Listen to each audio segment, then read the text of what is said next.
terkait dengan pangan dan pertumbuhan pertanian perlu dilakukan maksimal. Pengelolaan pangan dan pembangunan pertanian khususnya terkait dengan komoditi bahan impor seperti kedelai, jagung, gula, bawang putih dan beras harus diseriuskan. Pengembangan lumbung pangan atau food estate, pengembangan pertanian dengan skala ekonomi luas, pemaksimalan teknologi pertanian, penerapan harga yang kompetitif dan bersaing menjadi sorotan Presiden Joko Widodo untuk mengoptimalisasi pembangunan pertanian. Presiden Republik Indonesia Bapak Haji Joko Widodo juga dalam pidatonya pada pembukaan sensus pertanian pada 2023 mengingatkan kemungkinan krisis pangan besar yang akan diakibatkan cuaca ekstrim dan perang di Eropa yang terus bergejolak. Ancamannya adalah 345 juta orang di dunia terancam kekurangan pangan dan kelaparan. Yang mulia izinkan saya menunjukkan video pidato Presiden. Pidato Presiden adalah keputusan. Pandemi COVID-19, sektor pertanian menempati posisi yang semakin sentral. Kita tahu FAO memperingatkan potensi terjadinya krisis pangan. Hati-hati mengenai ini.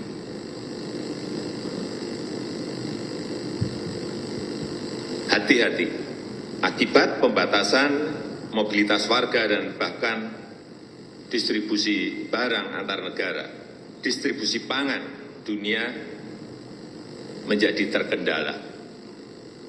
Dan kita tahu beberapa minggu hari terakhir ini,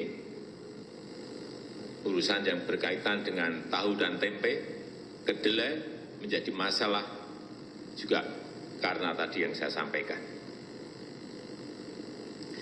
Kita tahu penduduk Indonesia sudah 270 juta lebih. Oleh sebab itu, pengelolaan yang berkaitan dengan pangan itu betul-betul harus kita seriusi. Pembangunan pertanian betul-betul harus kita seriusi secara detail. Terutama, saya ingin menggarisbawahi terutama yang berkaitan dengan komoditas pertanian yang impor. Kedelai, hati-hati. Jagung, hati-hati. Gula, hati-hati. Ini yang masih jutaan-jutaan. Jutaan ton. Bawang putih, beras. Meskipun ini sudah 2 tahun kita, hampir 2 tahun kita enggak impor beras. Ini saya mau lihat betul lapangannya, kondisinya seperti apa, apakah konsisten bisa kita lakukan untuk tahun-tahun mendatang. Tetapi yang tadi saya sampaikan, barang-barang ini harus diselesaikan. Urusan bawang putih, urusan gula, urusan jagung, urusan kedelai, dan komoditas yang lain yang masih impor. Tolong ini menjadi catatan dan segera dicarikan desain yang baik agar bisa kita selesaikan.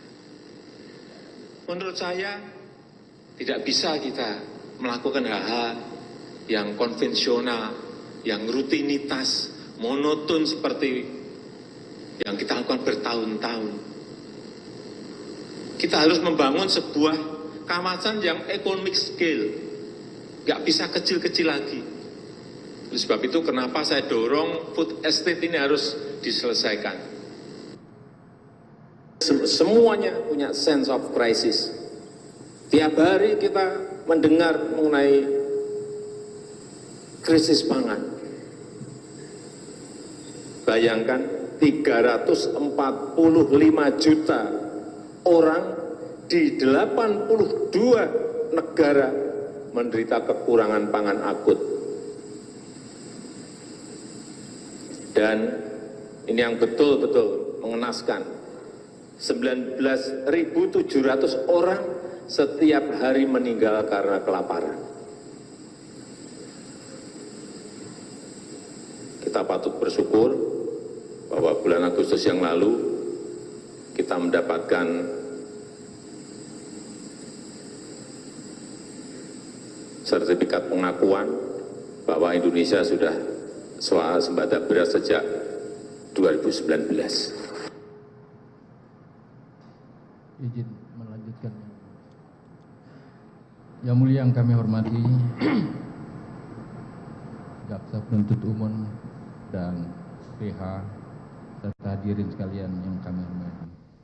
Adapun capaian tersebut kami akan uraikan sebagai berikut walaupun singkat-singkat Pak Yang Mulia. Yang pertama, peningkatan nilai dan pertumbuhan PDB sektor pertanian Indonesia berdasarkan nilai konstan dan harga berlaku. Yang pertama, pada tahun 2020 nilai harga konstan 1.770 triliun dan nilai harga berlaku 2.120 triliun. Pada tahun 2021 nilai harga konstan 1.870 triliun dan nilai harga berlaku 2.250 triliun.